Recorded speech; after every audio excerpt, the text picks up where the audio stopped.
Okay, I think we've made it through the initial kind of influx of people. I would like to take the opportunity to welcome everyone to this live online launch event for the book Leavetakings by Corinna Cook. My name is Nate Bauer. I am the director and acquisitions editor for the University of Alaska Press. Again, thank you to everyone for taking time out of a busy holiday week. We are thrilled to have you here for what is the inaugural Alaska Literary Series live online book launch event. I almost said virtual, but this is not a virtual launch. This is a real launch. We're really happy that it's happening, and we're happy that you're all here. Thank you to Timothy. I am going to post links before we get started to both to the online stores for both Hearthside Books in Juneau and Fireside Books in Palmer. They generously have supported this event and are hosting the web stores for to sell Corinna's book. So, oops, make sure that goes out to everybody. Yeah, there we go. Okay, so thanks again to Corinna and to Peggy. Corinna Cook is an essayist who blends research with reverie, and her creative work has previously appeared in publications such as Flyway, Alaska Quarterly Review, Ocean State Review, and Alaska Magazine. Leavetakings, her book of essays with the Alaska Literary Series, is her first book.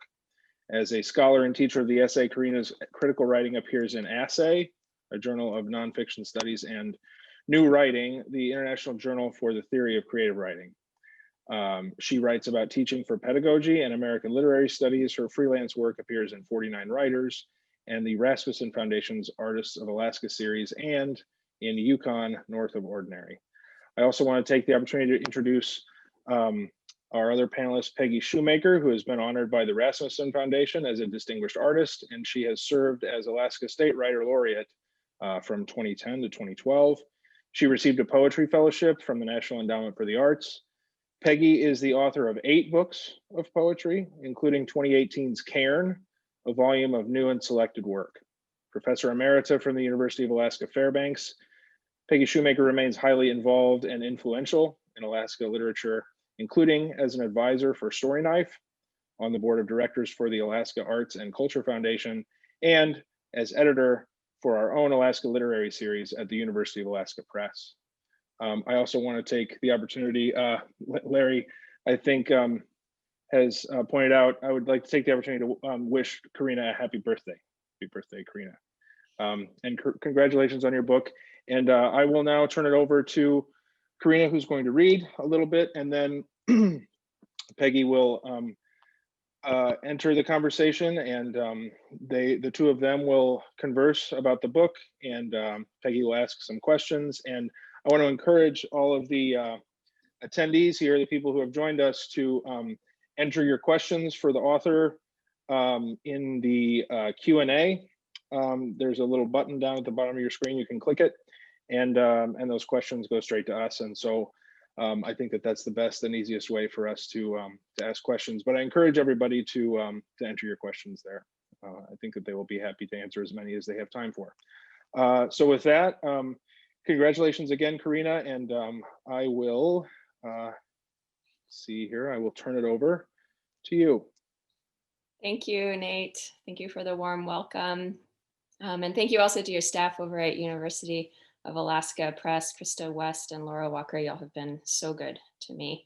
I'm calling in today from Anchorage on the traditional territory of the Dena'ina, where it's truly my deeply good fortune to launch Leavetakings with Peggy, without whose editorial input this work could not have advanced from manuscript to book. So thank you, Peggy, for reading all of my sentences.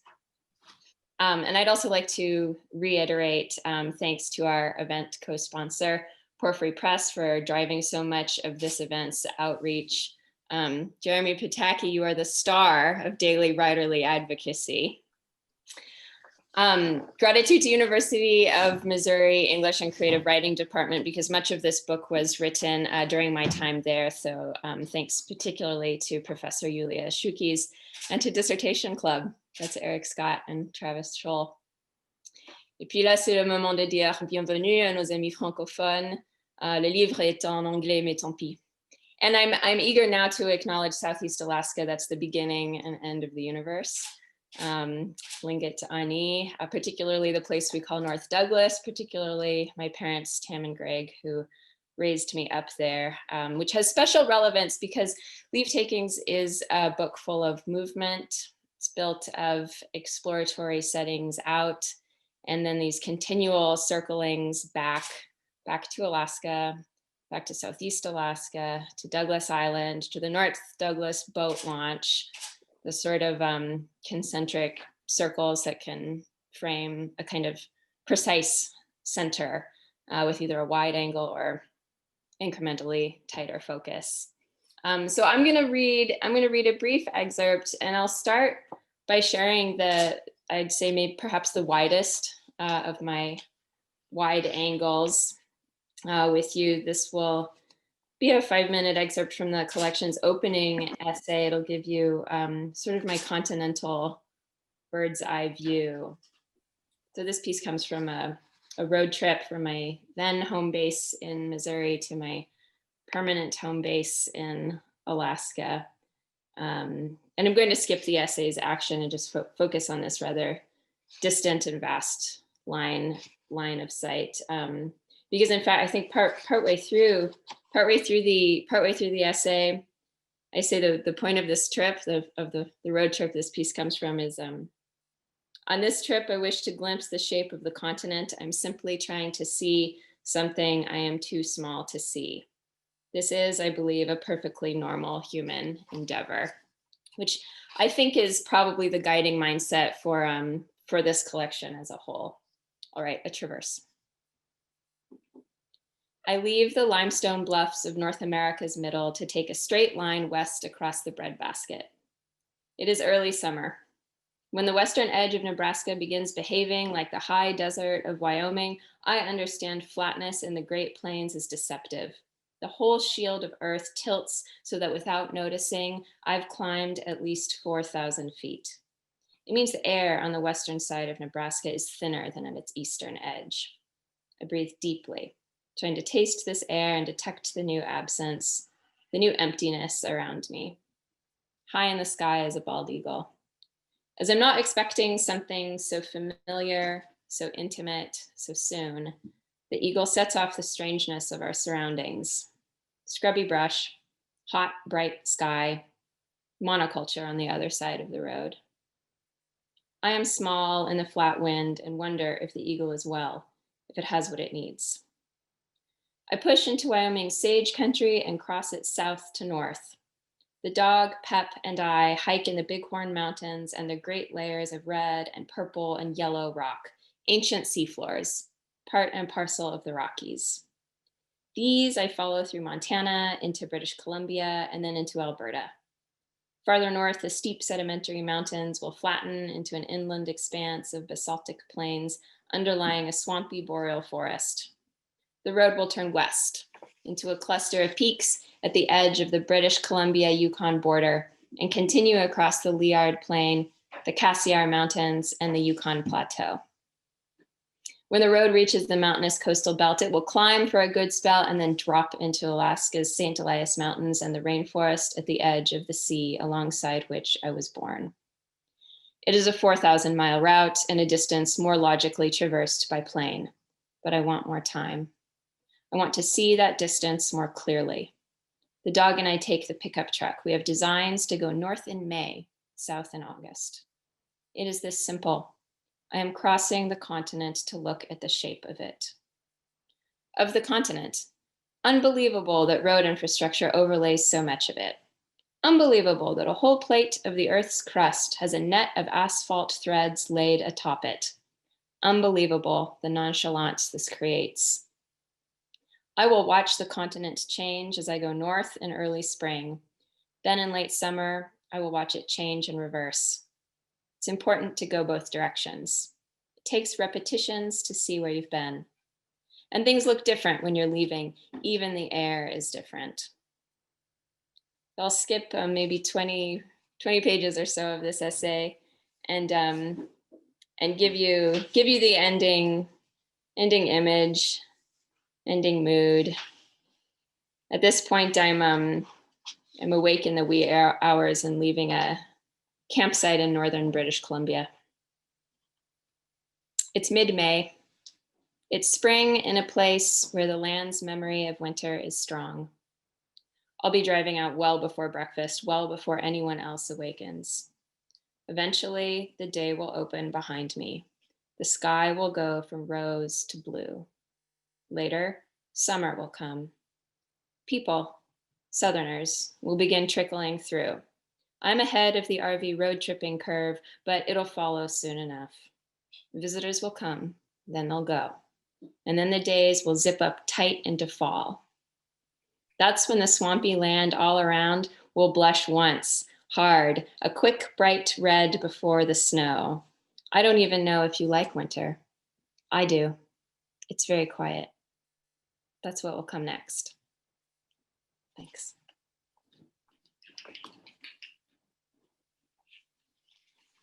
So, Corinna, thank you. And thank you to all of you who are listening out there. I'm coming to you from Tucson, Arizona, the traditional lands of the Tohono O'odham and Yaqui peoples. We thought we'd talk first about what an essay is, what an essay can be. Montaigne famously said that it's a try, an attempt. Do you find that that's true in your work? And what else can an essay be?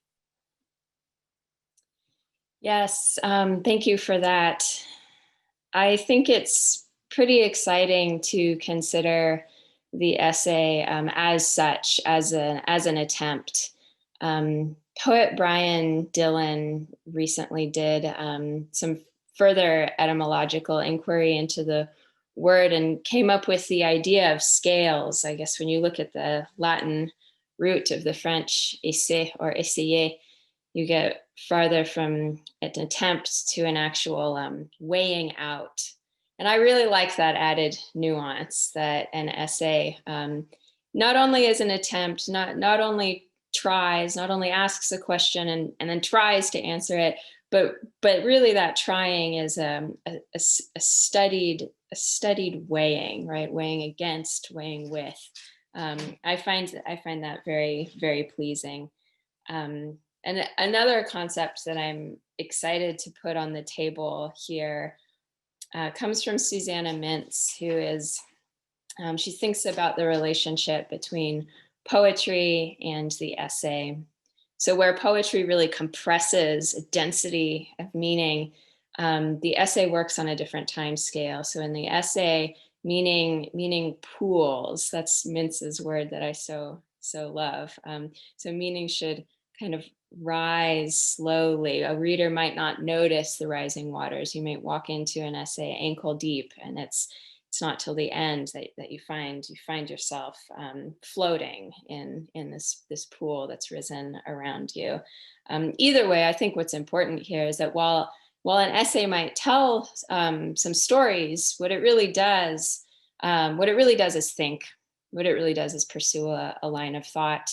Either try very hard to follow an idea to a landing place, or to follow a line of thought into any number of unexpected points of arrival.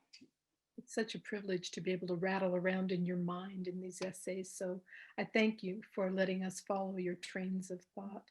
You also tend to use images in much the same way a poet might. For example, when you talked about the threads, the whole net of the roads, and how in Alaska we have 2 or 3 threads. That's a poet, the poet's perspective. That's a poet's sensibility. Will you talk about the ways that you bring in the lyrical qualities that we might associate with another genre into your own genre? Sure. This is such an exciting thing to talk about in conversations about the essay, because the thing is that we're in total disagreement about what a lyric essay is, and what the term lyric should or could mean for us. But one thing we seem to agree on is that we've taken it from poetry and we mean something else by it. And I think probably one of the truest things that one of the truest meanings that we tried to capture with the word lyric was has to do with poetry's musicality. And I picked an excerpt to talk about here, because there's several challenges, I think, that come up with drawing in the sort of musical components of poetry. And one of those is that it can be quite challenging to remember that your reader sometimes wants to be grounded in space and time. Sometimes there's a concreteness of detail that I completely forget to incorporate in my first or second or 11th drafts, because because perhaps I'm thinking poetically, and I'm not as inclined to think concretely. But another example of this has to do, I think, with emotional concreteness. And that's where it gets very interesting to me. If an essay's purpose is really to follow a line of thought and follow an idea, um, then you're asking a lot of the reader, right, to come with you on your thought journey. And it's really much more likely to be worth their time if they can gain emotional traction, right? If they can feel some of the emotional weight behind the reason that you're pursuing your search with such urgency. So I could go into that example now, or we could discuss a little bit. Yeah. Yeah, that sounds good. Okay. So this comes from the essay called "The Cut," and this was a major insight. This was a major insight for me, because in this essay, I spend a lot of time at a hospital because I have a dear friend who undergoes a very dangerous surgery. So I spend all these days visiting her in the ICU, and then all these days visiting her in the neuro ward. And my readers would continually ask me to really define that relationship with this friend, and I didn't feel that was relevant to the essay. And it really took Michael White's insight. He said to me, "They don't really need you to define your relationship with this woman in the hospital. What they really need is they need to understand you emotionally. Why do you show up for her?" So this is the section in which I try to render my emotional situation concretely. All right. When I was small, say on the brink of learning to write, I had another friend, Cassie. Her fearlessness was total. She would shove off on her sled head first. She'd sprint on graveled pavement. I wanted to keep up, but was a year younger and always the one to falter. The hill looked too steep for sledding. The gravel rolled under my sneakers and I fell. A leukemia came, beginning the time during which Cassie was often away. I made cards for her, which my dad and I mailed together at the Douglas PO. When Cassie came home for her birthday, she raised her shirt to show me the pale blue and yellow tubes sticking in and out of her flat kid chest. I studied the white medical tape securing these tubes to her pierced skin. We were solemn about this. Gravitas was natural. Then we played. I don't know if the medicinal smell I remember was chemical in nature or simply fresh gauze. Cassie left town again shortly after. I resumed card making. Time passed until she died, but stopped there. She was 6. I was 5. A moment to marvel at surfaces. See how a body of water will glint above depths, never tipping its hand. At present, Cassie remains 6 and fearless, while I remain 5, hesitant at the top of a hill, unsteady, running on gravel. So that's how it plays out in this essay.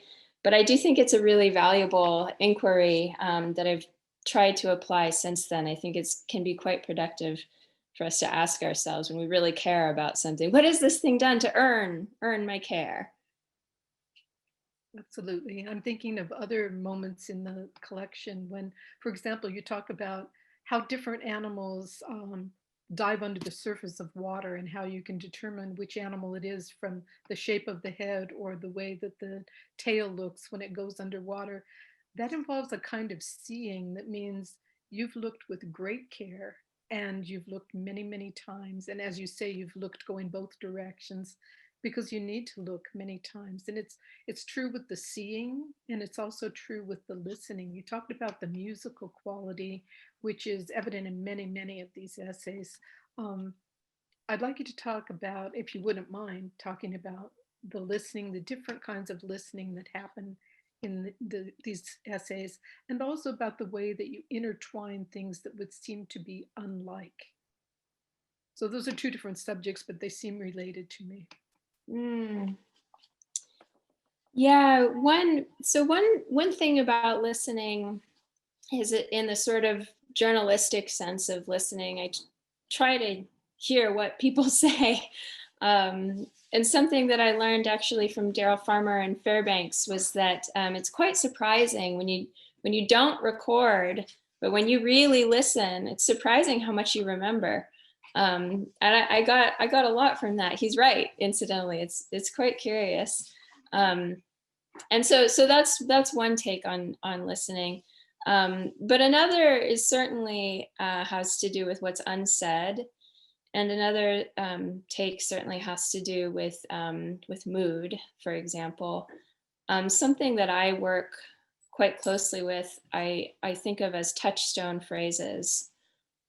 And so I hope I don't cause anyone any chagrin here, but I think that some people, some of us walk around the world feeling that most interactions are rather boring and most people are rather boring. And at the same time, if you're really listening, these things will get under your skin, right? They won't, people will say the most normal things, so mundane, and they'll just stick for some reason.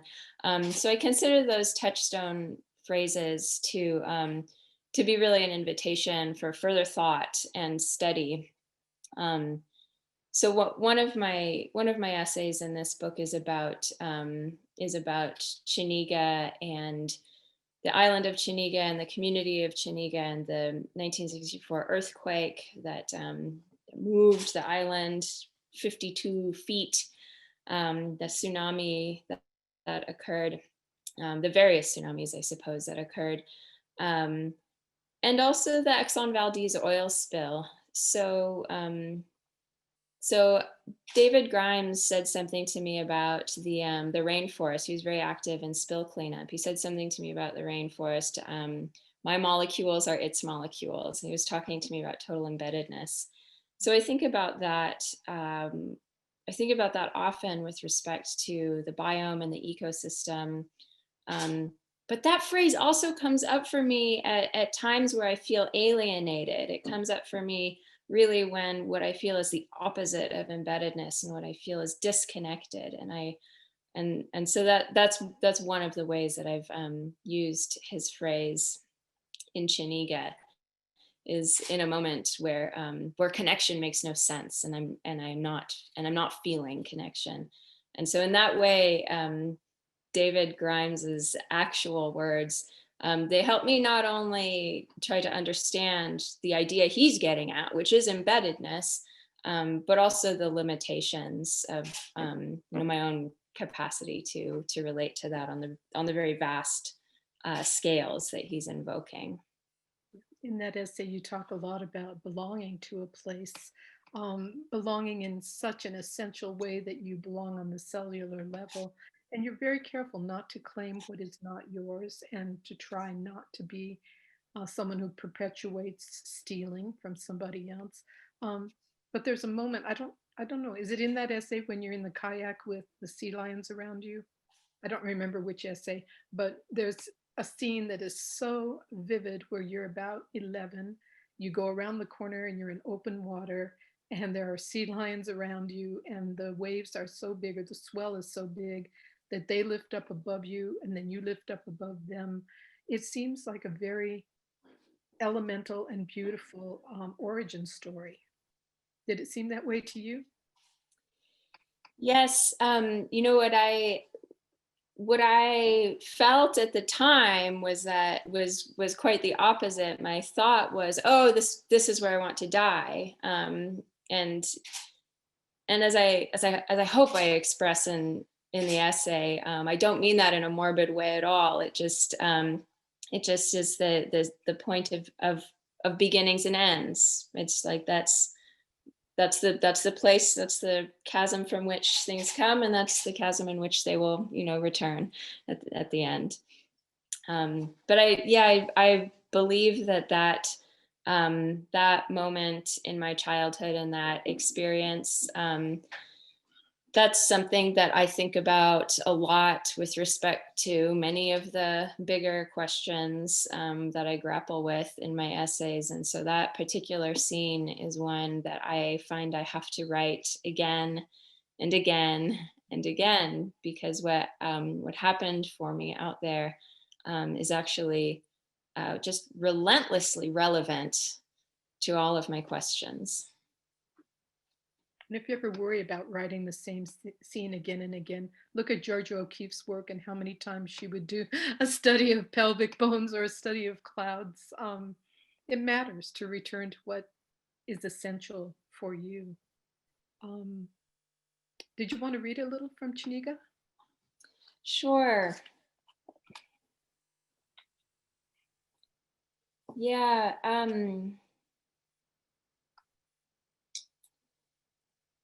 This very beginning part introduces the character of the organism, and that's the biome. The coastal rainforest of North America is an organism. On Good Friday, 1964, it shudders at its northern crest, and a 9.2 magnitude earthquake lurches entire islands. Underwater landslides send the sea slamming as tsunamis into mountainsides. The island of Chiniga, for example, ends up 52 feet to the south, and a wave wipes the village of Chiniga off the island. Now it is an island without a village, 52 feet less north. And there's a segment just a few pages into this essay where I try on this idea of embeddedness for myself. And the tension here is that I'm actually somewhat ill when this is happening. Although I situate the narrator as embedded, she's got an infection. The skin is just peeling off her hands like sheets of birch bark. It's excruciatingly painful. There's a problem, but at this point, I'm really denying all that. And about the illness, I say the skin that doesn't seem to be part of my body at all, because embeddedness, right? For my body as well, I am a single cell of the whole cool, dark coast. My molecules are its molecules. I feel the correspondence all day as a persistent, perfect tingle the length of my spine. Sometimes I sleep on beaches where I slept as a child, or maybe even on beaches where my mother and father honeymooned. But most nights, I discover new rocks on which to pitch my tent, find new tree limbs from which to suspend my food bags, listen to the topography for word of freshwater creeks, daily finding new icy streams over which I have never, not once, ever bent my head to drink. But the water is ancient in my mouth and meets my tongue with old recognition. Thank you. Would you mind if I ask a few of the questions that your listeners have been posting? Oh, I'd be delighted. Okay, good. One says, how has your time in McGrath informed your Southeast views? That's a really interesting Some people question. will need to know McCarthy actually, what oh, Oh, McCarthy. Yeah, some people will need to know what McCarthy is, where McCarthy is. right. Um, so if you can see Alaska and Yukon in your head, can I give you my map of Alaska here? So Yukon is over here, and Kluane, these big huge mountains of Kluane are right here along the border of eastern Alaska. So there's Mount Logan on the Canada side there, and then just across the border, it's the Wrangell St. Elias National Park and Preserve. And there's a community there in the park called McCarthy, and I spent the summer there with Jeremy. And one of the really major differences is that while McCarthy is in the middle of this massive mountainous formation, right? It's this international thing that Alaska and Yukon share with these huge mountains. The one that we look at from Jeremy's cabin, for example, Mount Blackburn, is 16,000 something, right? It's big. There's hills there. But what's very new to me is that there's also the flatness of the valley. The valley is powerful. It is broad. It is deep, and it goes in a way that I'm really not familiar with from Southeast, which is fjord country. The beach is steep and then the mountain is steep, and the communities get built as these kind of strips along the beach between high tide line and the rest of the mountain. And that's really not the topography that I lived on and picked cranberries on and rode my little mountain bike around on in McCarthy. In McCarthy, there is some space to really see a vast piece of the sky that you don't access in Southeast unless you're on the outer coast. Yeah, I thought it was interesting too.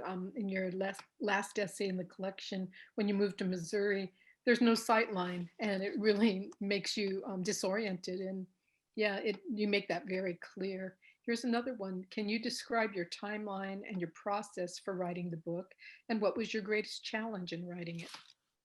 Oh, that's a great question.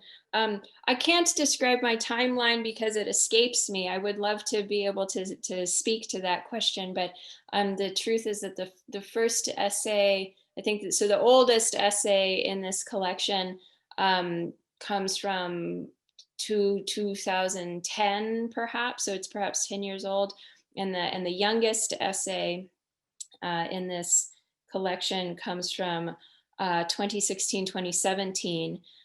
So there's kind of a whole span of years there, and these sort of bursts of time where I'm working creatively on this collection, and a lot of time where I'm not working creatively on this collection at all. So that's the best I can say about the process. But I think that the moment of actually constructing the collection as a collection was a lot more clear to me, and that's where I like to get really practical. And my advisor, Yulia Shukis, just cleared the furniture to the edges of her office. We had the whole floor. I brought in index cards, and on each index card was a title and then a location and keywords for themes, and we just moved index cards around. And I think we either did that more than once, or I did that more than one. And now that's one of my that's one of my methods that I use at many points in my process. I just really have found no substitute for um, hard copies that I can physically move around on a relatively clear surface. And was there not a second part of that question? There was, the person asked, what was your greatest challenge in writing the book? Mm. Well, an unexpected challenge for me was in finding its continuities. Some of these essays were written with the idea that they would belong to this collection. And some of these essays were not written with that idea in mind at all.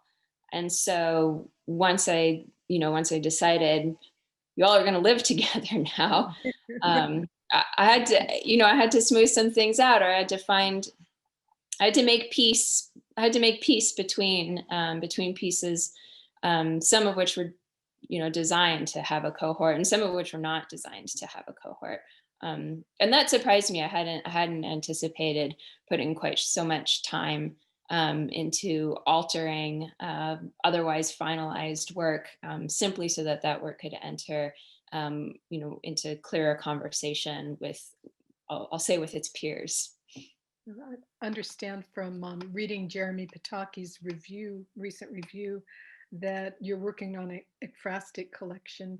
And do you think that it will be a different process when you know that every essay is going to have some relationship to art? Yes, I'm finding this to be a completely different project.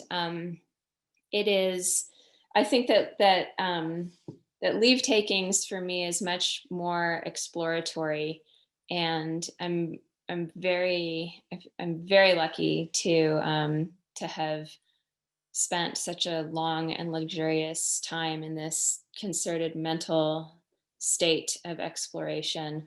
Um, and my current project, while it involves an enormous amount of research and learning, and that certainly is exploratory, um, it's it's much more mapped. I have a clear set of themes, and I'm trying to look at works of art that help me ask specific questions that will open up, those themes. It's more businesslike in some ways. It's more businesslike, which is funny because it's just as reliant on the dream state or on lyrical association, as Leavetakings is. But it's very interesting always to see what you can put into an essay or what you can put into a book, and finding correspondences that are so quiet that you've overlooked them because you've been looking at them so many times, but here they are, and here they come back again. It's just a fascinating thing. Here's another one. Someone says, lovely use of geology. Please tell us more about your intention for letting it frame things in your excerpt. I don't know which excerpt the person means, but there it is. Possibly the first one, Could be. or even Chiniga. Yeah, I I find geology to be full of tensions, that I need, basically. On one hand, the scale that you can access by thinking about rocks, simply put, and plate tectonics and subduction and the beginning of the universe. The scale that you get from that really puts human problems in their place. And I don't think that it undermines the urgency of those human problems, but it does give me a little bit of remove so that I can continue to think clearly, or so that at least I have the possibility of having a clear thought now and again. So I really depend on geology for scale in that way. I'm also very interested in what geology can do in terms of time, because some things, such as, here's an example from the Chiniga essay. I'm concerned with the feeling of being betrayed by the land. So I personally felt somewhat rejected by the ecosystem because I was having these medical reactions, and it seemed like the beach didn't want me on it and the forest didn't want me in it anymore. And that was terribly painful. But I also think of things like the earthquake and the tsunami. And I wonder, is that sense of betrayal that I felt, is that actually quite mundane? Is that, are there others who have felt betrayed by the land as well? Well, I don't know that the question of betrayal is really the most productive way to think about this. And something that geology helps do is it helps expand the time scale, right? So that whatever my problem is not the beginning or the end, but it is happening within something that if I can get a little bit of that expansion into my own mind, then I can think more graciously, and I can perhaps find more traction, and if I'm lucky, more generous interpretation for my own frustrations. Yeah, geology does give us a whole different perspective. And it reminds me of one image when you're talking about the organism of the entire forested area of the North. Um, you talk about how one heartbeat for it might be your entire life. And so naturally, your perspective is going to be partial and limited. And that's as it must be. That's something that I am so excited about, the different conversations that are just so committed to talking about the intelligence of the system. And there's any number of different systems that are relevant here, but I'm particularly interested in earthly systems, in natural processes. And I love to think of them in terms of intelligent systems, in terms of intelligence and creativity and intention, and this idea that that one heartbeat of the organism may suffice to propel me through my whole life. On the one hand, it sort of it takes the immediate pressure off of me to fully interpret the meaning that I see, in my blink of the eye. But it also puts pressure on me too. It puts responsibility on me, to refrain from finalizing my conclusions. There is more than what I can see. It's so important for essayists, for any kind of writer, really, to realize that the most interesting writing doesn't answer questions. It leads us to deeper questions. It leads us deeper into mystery. And that's one great reason for writing, because you can get to the deeper questions. Someone else says, first of all, happy birthday. And then somebody said, can you talk about the role of humor in your work? I enjoy the quiet, sly wit in your writing, and I'm wondering how you design it or pace it. I appreciate that question. I take it as a compliment. I feel that I don't know anything about humor, humor writing. I don't know why things are funny to others. I don't know why they're funny to me. It warms my heart to think that somebody, connects with a little bit with my sense of humor. Thank you, thank you for that. No, but the mood that I'm most consistently finding myself writing into has much more to do with loneliness. It has much more to do with the almost like the cowboy music sense of the high lonesome, just a really studied wish to connect, and a deep instinct to isolate, and to stand apart. So I'm much more aware of constructing loneliness than I am of humor.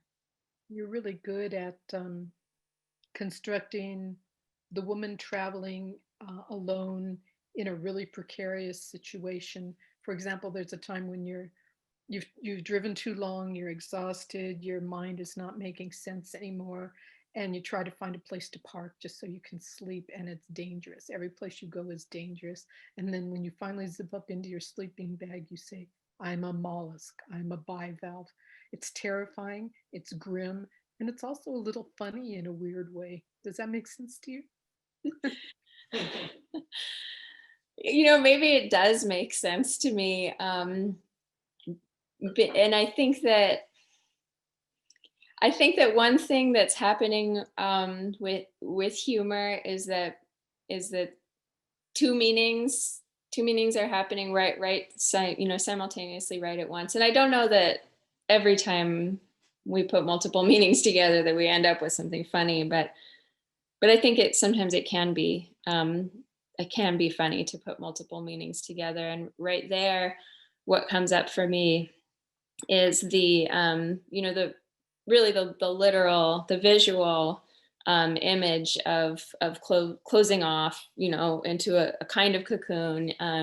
Even though it won't protect me whatsoever, it's made of goose feathers and nylon, and but there's also, what's really important to me about that image is this is also kind of a mental thing for me. I really wanted to seal off, like I I don't want to be afraid, and I don't want the world to drain me by forcing me to build contingency plans everywhere I go and every minute of my day. I actually really do want to just close down when the tide is pounding so that I can open up when it's time to open up. I just wonder if that sort of doubleness helps to create a little bit of an upturned corner in the mouth. I was just going to ask about that essay when you're out on a field site counting salmon with a man who is pretty unhinged, and he can only calm down when he cooks. But you two are out there all by yourselves. There's no real way to get help if you need help. Can you talk about the different threads that you braid in that essay? It's really interesting, all the different things you're able to bring in. Thank you. I appreciate that. One thing that's in that essay is an attempt to honor the colors and textures of Prince William Sound. That was a really special time for me to live in do remote field work for a couple of months. And I also, a different summer, spent a couple months paddling in Prince William Sound, and it's so similar to Southeast and so different at the same time, right? Nuance, rainforest nuance. So part of that essay is very interested in painting that particular place. Part of that essay is also quite concerned with the tensions in this work relationship. We're coworkers, but we're also friends. We weirdly went to the same undergraduate school we went to college together in Southern California, and then here we are, somehow we have a job together for a summer in Alaska. It's great to see each other again, but it's very tense. And so that relationship was so hard that I had some questions about it, and that's why I wrote an essay. But ultimately, the way that I went through that summer was by learning to bake bread. That's one of the things that my friend and coworker was doing. He was fermenting foods, and he was very invested in this question that the writer Laureate poses. What will you feed your food? He was very invested in this idea that You care for your food, you have to take care of it, and then you kill it, and then you eat it. And in killing it and eating it, right, in dying, your food nourishes you.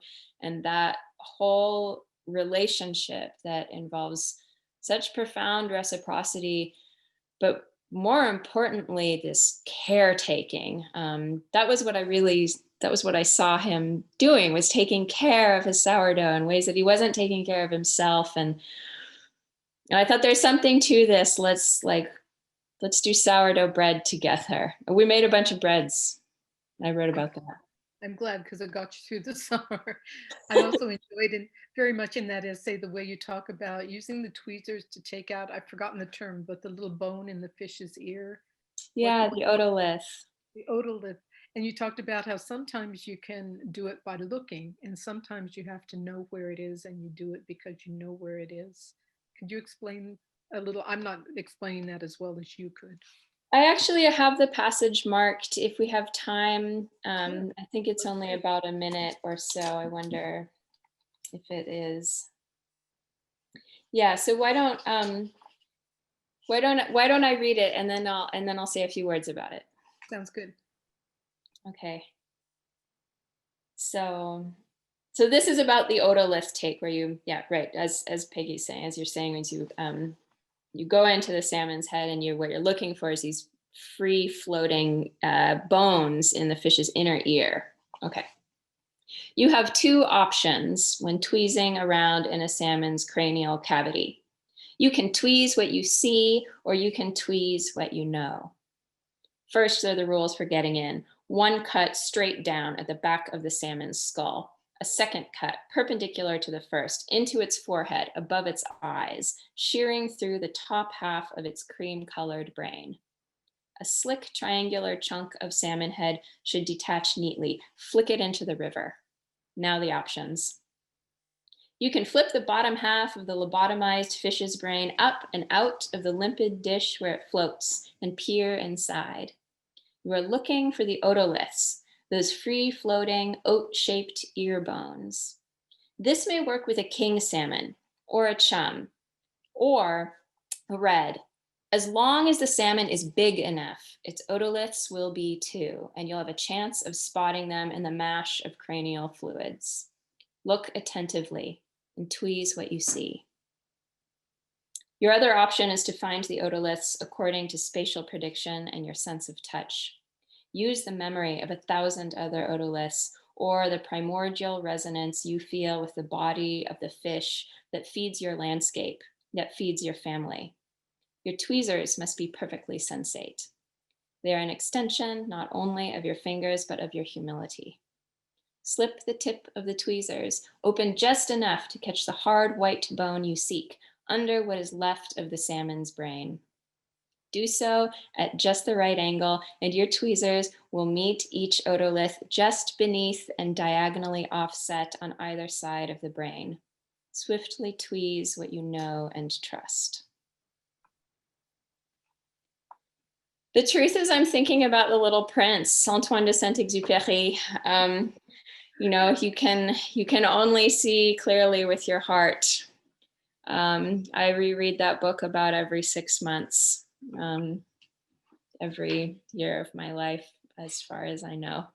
And I think that's what I'm getting at there. It's a little bit of reverie, a kind of semi-dream state where some of the rules of waking reality might be suspended, but the thing is that the physical connection is never only physical, right? I think it's very short-sighted to consider the physical connection as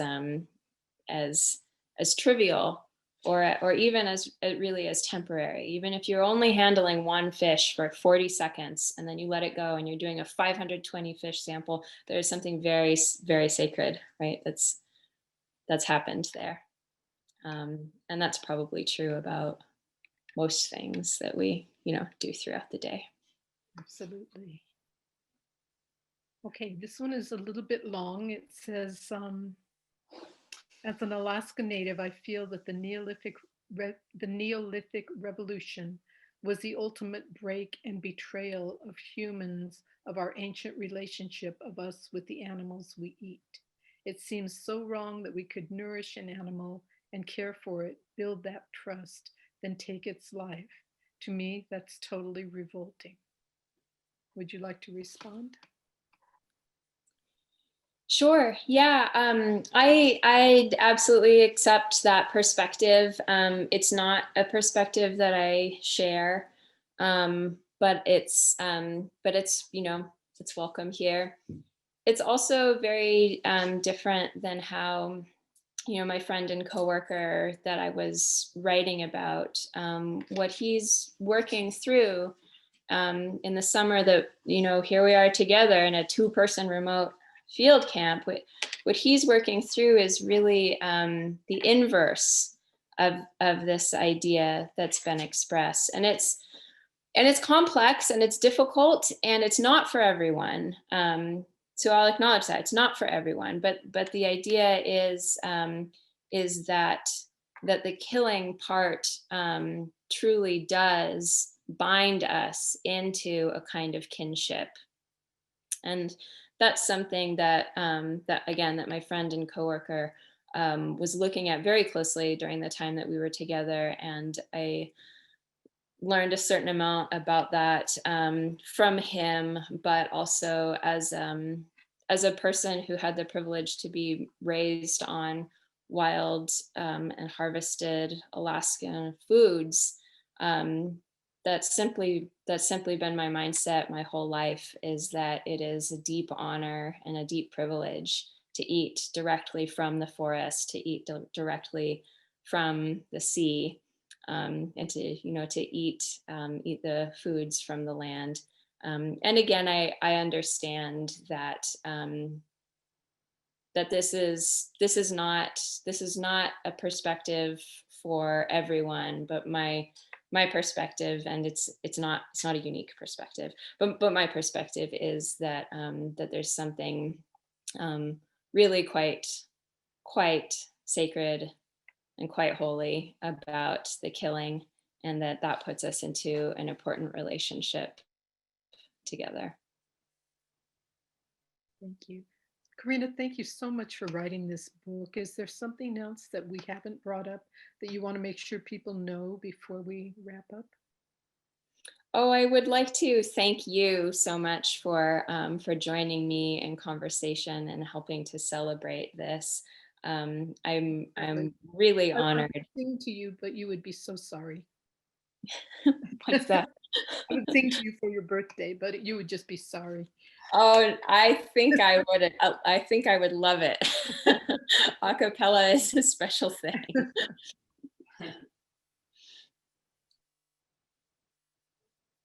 So Nate, hello.